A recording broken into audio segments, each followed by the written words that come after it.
My name is Dr. Marcus Papadopoulos, and I wear two hats in politics.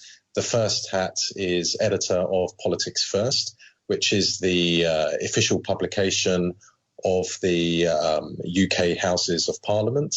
It is a publication written by MPs and peers and read by MPs and peers, and includes contributions from the Prime Minister, the Defence Secretary, the Leader of the Opposition, and prominent backbenchers. My second hat in politics is as an expert on Russia and the rest of the former Soviet Union. My PhD is in Russian history. I also specialise in the former Yugoslavia, and I give television interviews, I give speeches, I write articles, and indeed I have just finished writing a book on contemporary Russian foreign policy. I think before we start, I'd be interested to hear what you make of what many of us are now calling Russophobia, because so many news stories now seem to be being cooked up, literally manufactured, to paint Russia in a bad light, to smear in some ways. I'm not saying he's an angel, he certainly isn't, but, you know, to smear the character of Vladimir Putin, which is very interesting in that, you know, if you speak to British people about how popular our politicians are in Britain, they are nowhere near as popular in a literal and honest sense that the Putin is in Russia. And so I wonder, what do you make of this, what I call Russophobia, Marcus? What we are seeing today in Britain, Tony, vis-a-vis Russia, is not without precedent. Ever since diplomatic relations were established between Britain and Russia in the 1500s, embedded in Westminster, embedded in Whitehall, is what we can call Russophobia, or we can simply call it racism towards Russians. Over hundreds of years, this prejudice about the Russian race, this loathing of the Russian race, this conviction that the Russian race are at best semi-human, has manifested itself over many, many years. If we have a look during the Crimean War, the way British parliamentarians, the way British journalists were depicting Russia and the Russian people is very, very similar to how Russia and the Russian people are being depicted today in Britain. So it has a very long established history. Ultimately, it stems from the conviction of the British establishment, by which I mean the core of the British establishment, that the world is divided between East and West, between tyranny and freedom, between barbarism and civilization. And Britain believes that it inherited the baton, so to speak, from ancient Greece in defending the West from Asiatic barbarism. I say Britain because, of course, Britain is the core of the Anglo-Saxon world. America, Canada, Australia, New Zealand are Anglo-Saxon countries. The core of the American establishment is overwhelmingly of British ancestry, English, Scots-Irish, or Scottish. So, yes, Russia is being targeted viciously in Britain, politically, economically, but this is not unique. This has a very long history in Britain. I wonder, you know, because it seems as if militarily the Russians are really able to flex their muscles a little bit now. They don't tend to do it, but when they do, it's pretty decisive. And also looking at these hypersonic missiles that Putin has developed, which are also potentially nuclear tipped, it looks as if it's almost impossible to beat Russia in a military fashion, as Hitler found out back in the Second World War. That very much, I think, is still the case today. But maybe this is something to do with ways of getting at Russia which are not in a military fashion. Also, I suppose, economic sanctions as well after the Skripal case. So, what do you make of those other two types of ways that the West is having pops at Russia economically and in other ways? Well, in 2020, Russia is again a superpower. Under Vladimir Putin, Russia has resurrected much of its Soviet-era superpower status. I'm certainly not saying that the Russian Federation is overall a superpower in the same sense that the Soviet Union was, but certainly it is the case that as each year goes past, Russia is moving towards being the superpower that it was in Soviet times. The Russian nuclear arsenal is by far the largest in the world. The Russian military is again a force to be reckoned with, is a superpower. Since 2007, the Russian defense budget has been awash with money, which of course largely stems from Russia's status in the world as an energy superpower. However, the weakness of the Russian Federation is its economy. I say that because whilst Russia is an energy superpower and is second only to America in regard to defense exports in the world, the Russian economy is not a diversified one. It relies overwhelmingly on the aforementioned areas, energy and selling weapons abroad. So that is what the West is hoping to achieve by placing sanctions on Russia. But that said, in 2014, when America and the European Union chose to impose sanctions on Russia following the crisis in Ukraine, which was instigated by a pro-Western coup in the country, which had been orchestrated by Washington and London, I was of the opinion, Tony, that yes, there would be short-term pain for the Russian economy, but in the long term, it would benefit the Russian economy. Why? Because prior to the sanctions, Russia was importing products from Western countries that it should never have been importing in the first place. So these sanctions have actually given an opportunity to the Russian domestic market. And because of that, 6 years on, we see that the Russian domestic market has benefited tremendously from the West's sanctions. Of course, the West didn't mean that to happen. Inadvertently, their sanctions have given an opportunity to the Russian domestic market. And because of that, Russian national security has been augmented even further.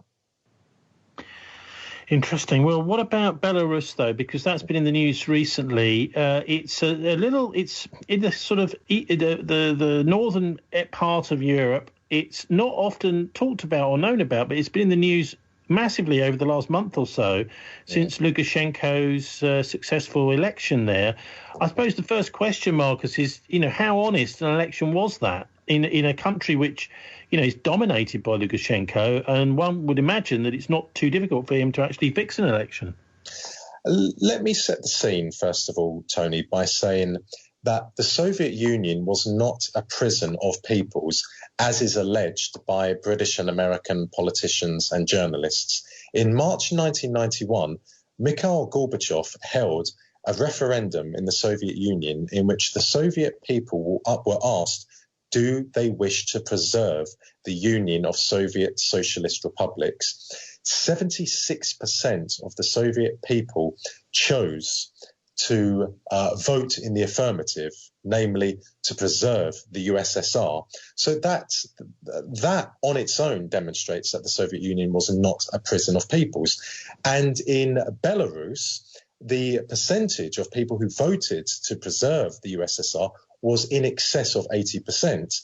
Now, Belarus, or to give it its proper historical name, Belorussia, meaning White Russia, has been led by Alexander Lukashenko since 1994.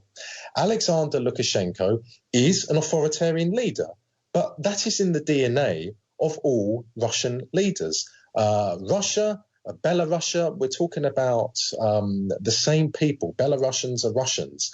Belarus and Russia have to be run in an authoritarian manner. That might not be to the taste of people in Britain and America, but when Russia is led by weak individuals such as Mikhail Gorbachev and Boris Yeltsin, the country collapses.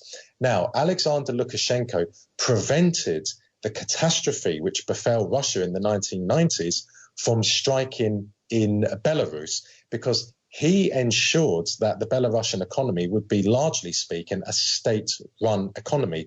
He did not allow privatization, in particular shock therapy, to come about in Belarus in the 1990s, and he prevented the emergence of oligarchs. So because of that, Alexander Lukashenko, from 1994 to the present, is a genuinely popular leader.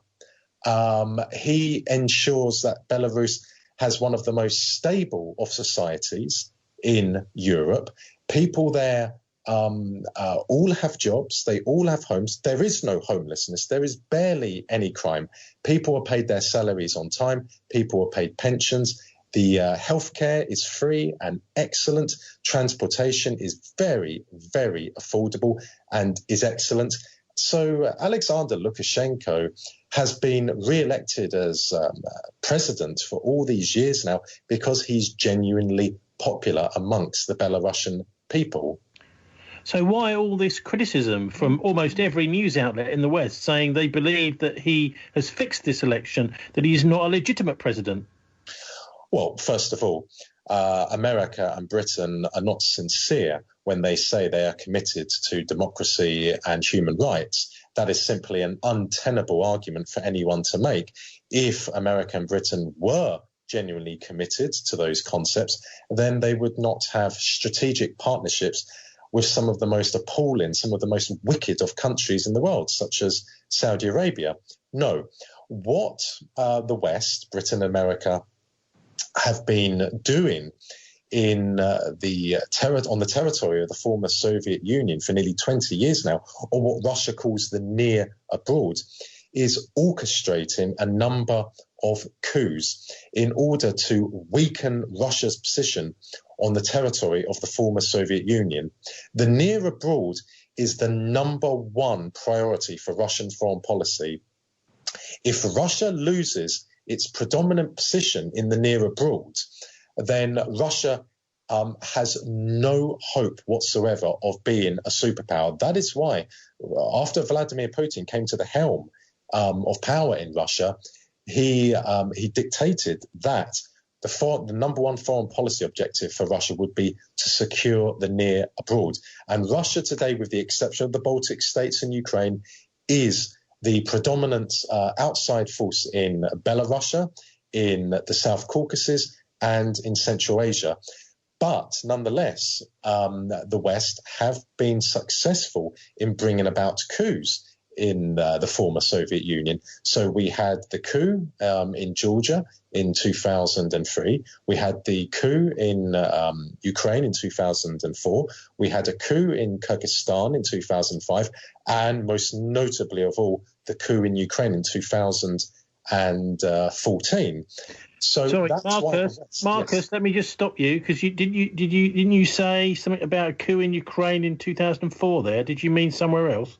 No. What the West called the Orange Revolution, they call them the Colour Revolution. So you have the West talks about a rose revolution, a tulip revolution, then an orange revolution.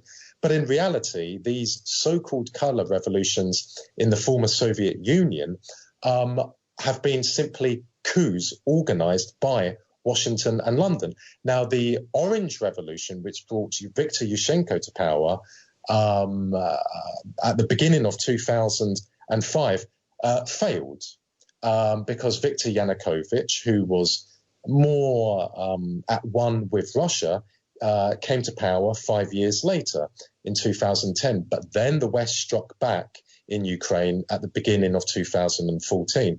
And they have been successful because Ukraine is now integrating with the West politically, economically, culturally, and militarily. And this poses so the West have been biding its time, really, even a decade after the first attempt at the coup. Yes. There was then a successful one. Absolutely. They learnt their mistakes following the coming to power of their man, Viktor Yushchenko, in 2005. And we have to remember that the British and the Americans are extremely patient people. They are masters of propaganda. They are masters of strategy, and they are absolutely determined to weaken Russia in its backyard, so to speak. But their attempt to instigate a coup in Belarus, or I should really call it Belarusia, has failed, and it was destined to fail. You mentioned the Caucasus there. We've had an outbreak of fighting between Azerbaijan and one of the other countries in Nagorno-Karabakh. Can you tell us a bit about the background to that and where you think that's heading? Yes, certainly. So Nagorno-Karabakh is a disputed territory. De jure, it's part of Azerbaijan. De facto, it is ruled by Armenia. It is mainly populated by Armenians, but in Soviet times, it was a part of what was then known as the Azerbaijan SSR, Azerbaijan Soviet Socialist Republic. Well, you know what? This reminds me very much of the context of the Crimea because again, under the Soviet leadership, there were quite a lot of important boundary changes, yes, which then sealed off particular ethnic groups from their natural home. Well, that didn't matter too much when you were within one enormous great Soviet republic. Yes. Now things are starting to break up. That is enormously important. I wonder if you think that might be playing a role here. Yes, absolutely. Map making, internal borders was something that was the brainchild of Lenin and was something that was opposed by Stalin. Stalin didn't want Soviet Russia to be called the Union of Soviet Socialist Republics. He wanted it to simply be called the Russian Federation. But of course, Lenin was in power and Lenin naturally had his way. And at one stage in the 1920s and early 1930s, the South Caucasus and parts of the North Caucasus was called Transcaucasia. But then they started to create Azerbaijan, Georgia, and then Armenia, and then you had these autonomous republics within the Russian Soviet Federal Socialist Republics, such as Chechnya, Dagestan, Ingushetia. But as you correctly said, Tony, those internal borders didn't mean anything in practice because the Soviet Union was a country. But of course, once the Soviet Union was dissolved, then those internal borders became overnight international borders. But what we've seen with Nagorno-Karabakh is a flare-up in violence. It's not a war. The chances of it breaking out into a war are very, very minimal because Russia has tremendous influence in Armenia and Azerbaijan. Both countries are in Russia's orbit, and indeed Azerbaijan in recent years has drifted further and further into Russia's orbit. So the chances of a war are very, very unlikely. There are flare-ups in violence over Nagorno-Karabakh between the Armenians and the Azerbaijanis. There was a flare-up in 2016. Russia will not allow a war to break out as a war broke out in the early 1990s, because a war in the South Caucasus could destabilize the North Caucasus, which is in the Russian Federation. And I've always described, Tony, the North Caucasus as Russia's Achilles heel. At the moment, there is peace there. There is stability there with Chechnya, Ingushetia and Dagestan, but it is still quite a delicate region. And if there was an eruption of a full-blown war in the South Caucasus, that could very easily spill over into the North Caucasus in Russia. So that is another reason why Russia simply will not allow a war to break out between Armenia and Azerbaijan over Nagorno-Karabakh. Now, this was always talked of as quite a potentially unstable area, particularly with the NATO member Turkey so close by. Yes. Do you think there's been much change in Turkey's attitude and relations with Russia? Because, that was obvious, wasn't it, that a NATO country right near Russia was a potential flashpoint? Yes, Russia and Turkey are traditional adversaries. A lot of commentators misunderstand the relationship today between Moscow and Ankara. They believe it is a relationship of affinity. Far from it. There is a mutual distrust. There is a mutual loathing between the Russians and the Turks. Both are regional rivals. During the 1990s, Turkey attempted to weaken Russia's position in the region, namely in the North Caucasus, by supporting Chechen militants of the nationalist kind and then of the Islamist kind. And likewise, Russia has attempted to weaken Turkey's position by having a long-standing relationship with the PKK. Russia provides political support for the PKK, provides logistical support, and provides weaponry to the PKK. Turkey has a very cordial relationship with Azerbaijan. The Azerbaijanis, largely speaking, are a Turkic people. And Turkey certainly has encouraged Azerbaijan to take military action against the Armenian military in Nagorno-Karabakh. And I believe, Tony, that Turkey is attempting to weaken Russia's hand in northwestern Syria, which is controlled by the Turks and Al-Qaeda. They're trying to weaken Russia's position there by trying to instigate a full-blown war in Russia's orbit.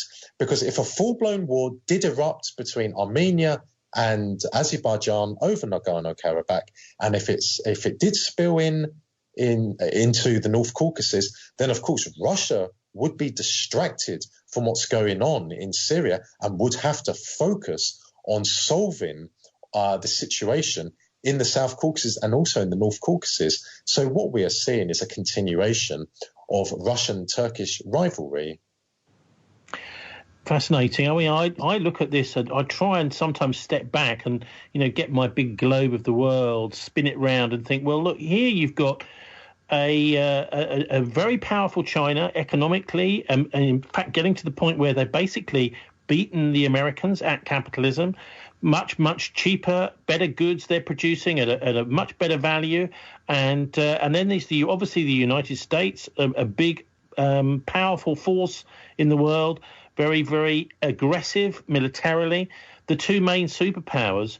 I mean, obviously, there's the other NATO countries in Europe with the United States. But I wonder, what do you think Russia's role is between these two superpowers? Because it seems to me that maybe the Russians have been, because of US and British aggression, have been forced to become much closer to the Chinese. So rather than just being kind of a middleman, an arbiter in world affairs between those two superpowers, they now seem to be sort of switching their orbit slightly more towards the Chinese. I wouldn't categorize China as a superpower. In economic terms, yes, it is a superpower, but it's an economic superpower with a foundation of glass or clay, because the Chinese economy is not producing what the German or the Japanese economy produces. It wouldn't take much for a country in the future to emerge, a country with a large population, to produce the cheap basic goods that China produces. But yes, China is an economic superpower. China is a regional superpower, but China's not a global superpower. And China certainly in military terms is not a superpower. I still refer to the Chinese military, the People's Liberation Army, as the largest armed forces museum in the world. Much of its equipment is obsolete. And China relies heavily on Russia for high-tech components, for advanced weapon systems. So that takes me on to Russia's relationship with China. Well, Russia, in order for Russia to maintain its resurrected superpower status in the world, Russia needs China. Russia needs to keep on supplying China with vast amounts of oil and gas, because, of course, China lacks oil and gas. And if the day comes when Russia can supply China with water, then the Russian revenues from having a relationship with China will surge upwards incredibly.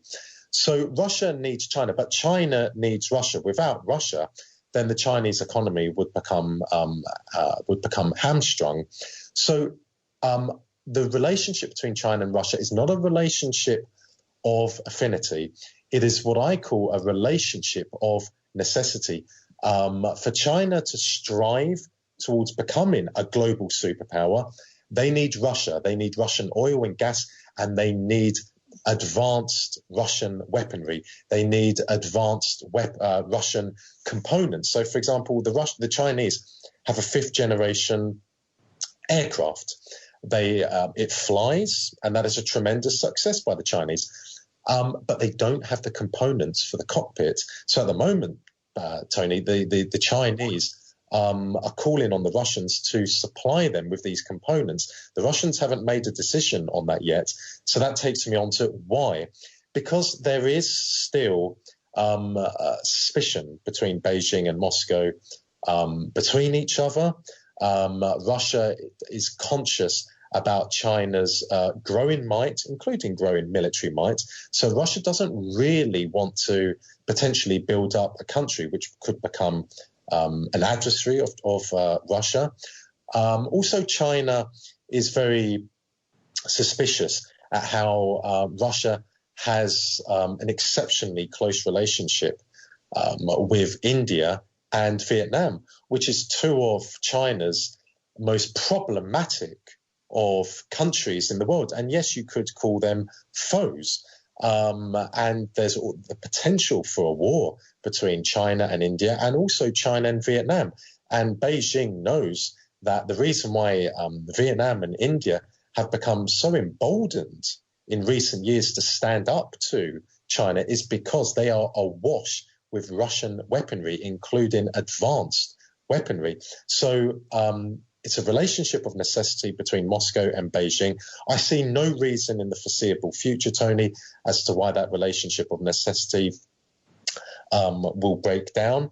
But there are challenges. There are very serious challenges there. And the day could come when the relationship unravels. But for the foreseeable future, it won't happen.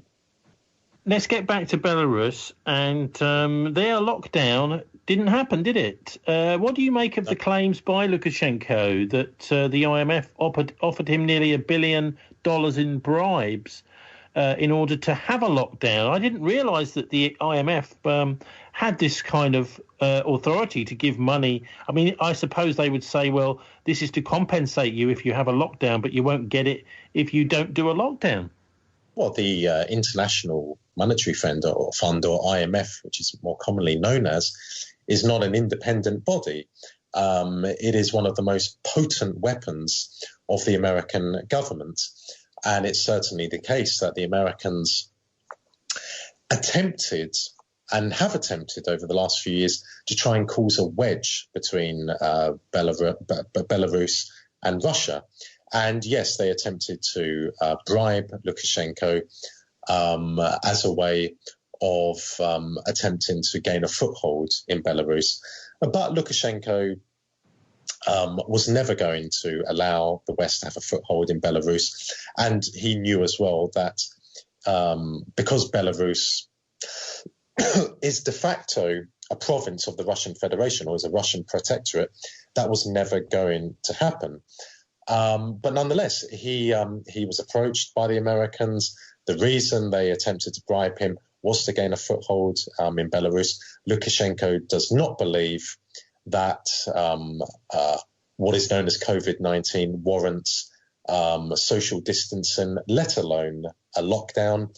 And what we see in Belarus is a country which has been going about its normal day-to-day business completely undeterred, by this, as I say, what is known as COVID-19, which has wreaked economic carnage in much of the world, and in particular in Western countries. Well, look, Ian Birrell in the Mail on Sunday, he was saying that the figures for deaths from COVID-19 as a percentage of population were in Belarus were 1/7 of what they were in the UK. So the actual death rate of the population due to COVID-19 was 7 times bigger in the UK than in Belarus. Well, can that be believed? Because they didn't have a lockdown at all. Well, I would also I would take it one step further, Tony, and say the figures which are put forward by the British government and put out by or spun by British mainstream media are figures which have never been properly corroborated. They certainly haven't been independently corroborated. I'm not going to accept the word of scientists who act as advisors to the British government, or medical doctors who act as advisors to the British government. Why? Because these are not independent parties. And of course, recently we heard the news that the chief scientific advisor to the British government, Patrick Vallance, has shares to the tune of £500,000 in a pharmaceutical company, which is bidding, or perhaps it already has been given the contract to develop a vaccine for what is known as COVID-19. So these people are not independent.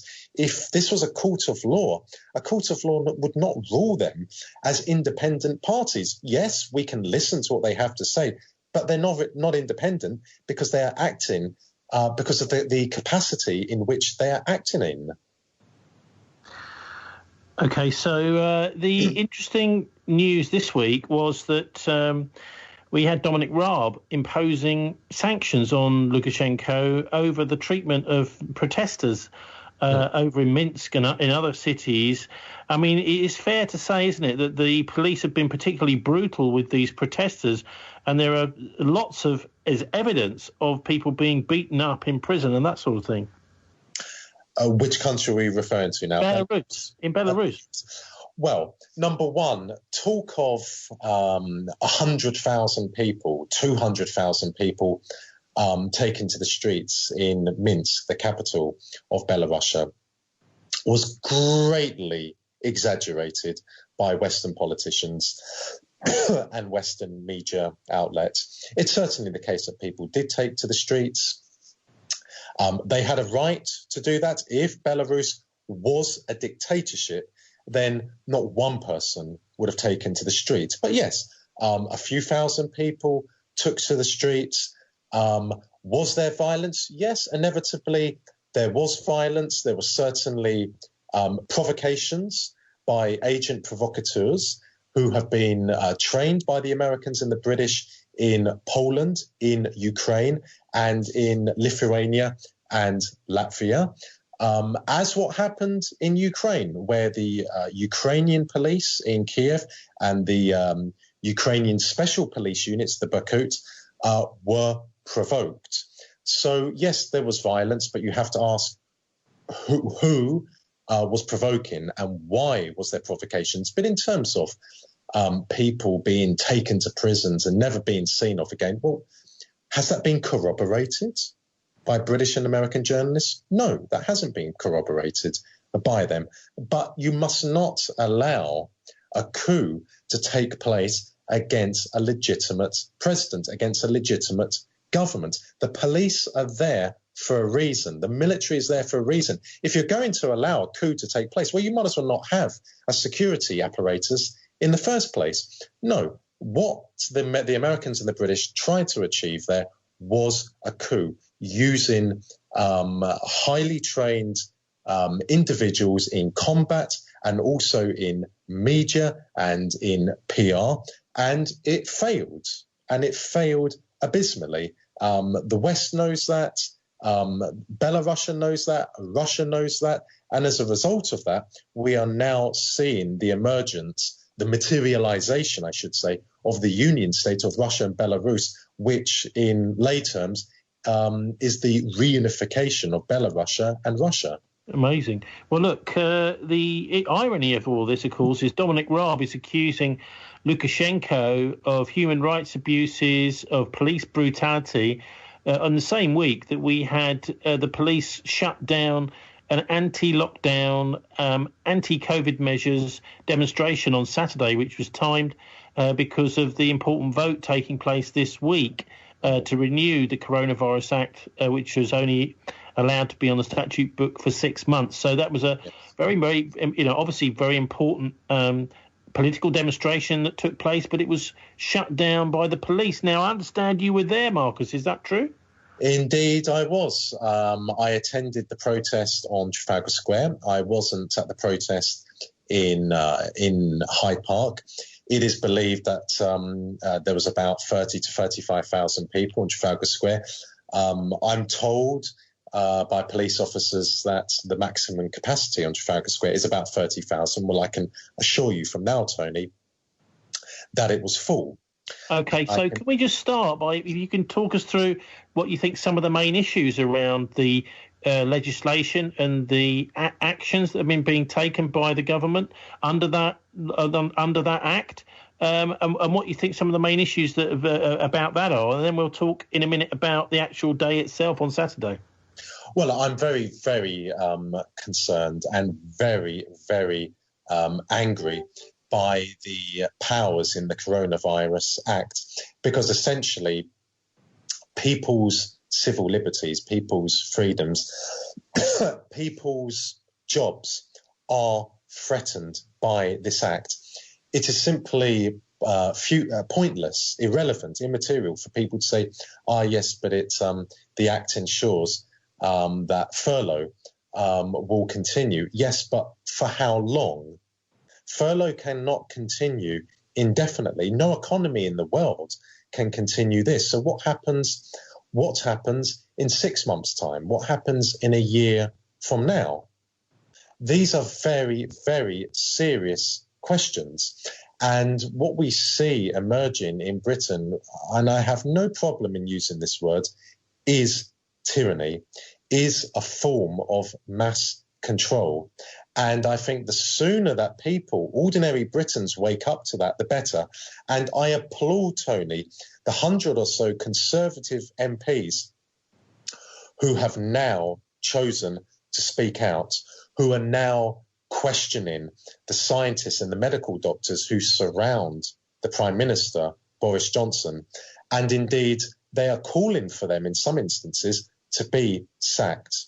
And Sir Desmond Swayne, a Conservative MP from the West Country, correctly said last night in the chamber in the House of Commons that COVID-19 is the 24th biggest killer in Britain. The 24th biggest killer. So why lockdowns? Why social distancing when it's the 24th biggest killer? That is a question that needs to be put not just to Boris Johnson, but to the chief scientific advisor and to the chief medical advisor. They shouldn't be allowed to waffle. They shouldn't be allowed to try and evade the question. They need to be asked, why is the 24th biggest killer in Britain bringing about why has it already brought about a national lockdown? Why does it threaten to bring about a second national lockdown? Why is it eroding civil liberties? Why is it destroying people's livelihoods? Well, can you have a go at answering your own question? I mean, there obviously must be some sort of lobby at work here somewhere if what you say is true. I believe that the pharmaceutical industry, which exerts enormous leverage over the British government and the American government. But I should reword that, Tony. The pharmaceutical industry in both America and Britain is a vital component of the American establishment and the British establishment. And I believe this is an opportunity for them to introduce vaccinations, not just obviously for influenza, but obviously for what is known as COVID-19, and to achieve an astronomical amount of money. I think that is one. I think that is one explanation, and I think it's a very, very plausible explanation. I think the other explanation is that there are forces at play in Britain and America, in the Anglo-Saxon countries, which want to introduce artificial intelligence, a dreadful invention, absolutely appalling invention, into the global economy, for it to become the dominant element in society as we know it. And all the evidence from this year points to AI emerging in that way that I believe that the powers that be in Britain and America would like it to manifest itself in. So I think those are two explanations for what we are seeing. And no doubt as well, it's an opportunity to exert even more control over society. It is interesting, isn't it, that these issues affect many millions, tens of millions of people in the UK. So it's quite legitimate for, Yes. a handful of them in comparison to come out on the streets in Trafalgar Square to lobby for their retaining their freedoms against these, pharmaceutical industry and artificial intelligence. So anyway, how did it go on Saturday? I was on Trafalgar Square, Tony, and I assure you, and I assure your listeners, it was a peaceful protest. It was professionally organised, it was professionally managed, and it was a very, very touching protest. At the very beginning, Christian prayers were held for the slain police officer in Croydon. A minute's silence was held for the police officer who lost his life in the line of duty in Croydon. And a Christian prayer was held for police officers in Britain who have been put on the front line to enforce these shockingly dreadful measures against the ordinary British man, woman, and child. It was a very peaceful, a very humane protest. However, towards the end, something snapped as regards the police, and specifically the riot police. They came onto the stage. They effectively shut down the protest by preventing the speakers who hadn't spoken yet to speak. And then they started to approach protesters and they started lashing out at protesters. I can tell you that from now, Tony, that there was violence at the end, but that it was instigated by the police. The photographs demonstrate that. The footage in the form of videos demonstrates that. It's there on the internet. Of course, mainstream media won't make reference to those photographs and to the videos, but then they're not going to. British mainstream media is neither free nor independent. It is an essential part of the British establishment, and indeed it is at the core of the British establishment. But it was a peaceful protest. The violence broke out at the end because of actions of the police. Now, much of that media has accused the speakers, for example, David Icke there, of being COVID deniers. And of course, they're right, aren't they? David Icke himself in April said COVID-19 doesn't exist. There is no COVID-19. Well, that's his opinion.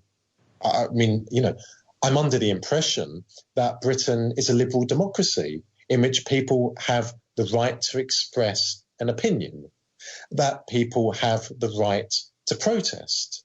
Unless, of course, Britain is becoming like Saudi Arabia, dear old Saudi Arabia, which is a historic friend and ally of Britain.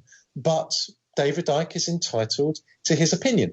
And people who believe that COVID-19 exists are equally entitled to that opinion as well. But I find it most disconcerting that we are now being told that you have to have one opinion about COVID-19, that it exists and that it warrants social distancing, that it warranted a national lockdown earlier this year, and that if need be, it warrants another second national lockdown. Well, if people want to believe that, they can believe that, and I respect that. But if people choose to have a different opinion on the matter, then they have every right. Because if they don't, then Britain, alas, is no longer a liberal democracy.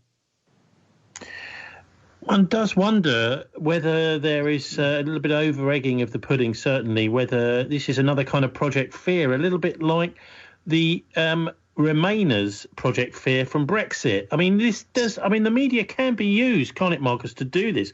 As we know, that fear is an extremely powerful weapon to use in order to control populations. Absolutely. And I cite, once again, the Conservative MP, Sir Desmond Swayne, who, when he was in the chamber, he used that expression, Project Fear. He used that against the government. He used that against the chief scientific advisor, the chief medical advisor to the government. And of course, the media is part and parcel of having and continuing to petrify the British public. But then, as I said moments ago, Britain does not have a free and independent media. When it comes to anything to do with British foreign policy, British mainstream media backs British foreign policy objectives. And now when it comes to COVID-19 and everything associated with it, British mainstream media is going along with it, largely speaking, though I would say that the Telegraph and the Daily Mail is now running interviews, is running articles, is running columns which are finally questioning the British government's narrative on COVID-19 and in many cases castigating the British government's stance on COVID-19. So I noticed one of the Telegraph columnists was suspended yesterday from Twitter, or maybe it was even this morning she woke up to find that she was no longer allowed to be on Twitter for saying that actually the best thing that students can do is to catch a virus that they're not likely at all to die from and probably won't even get slightly ill in order to help the rest of us with herd immunity. That doesn't seem to be allowed now. So I think, maybe there is some traction going on in the mainstream, certain parts of the mainstream press. The bizarre situation is, though, of course, that we've got an opposition that isn't actually opposing these measures. They're saying that the measures should be more draconian rather than less, which I find quite laughable. But anyway, look, there is some good media. Yes, I think we can both agree most of the mainstream press in the UK is bought and paid for by the deep state and certainly by the bankster oligarchy. But whereabouts can we go, Marcus, to find good info, particularly on this biggest story of the year, the coronavirus and the COVID and all the things associated with it, particularly to get expert opinion from doctors, much of which is being censored by social media, by Google, YouTube, and Facebook, etc., and by the mainstream press? I urge the British public to be open-minded. I urge them to listen to both sides of the story.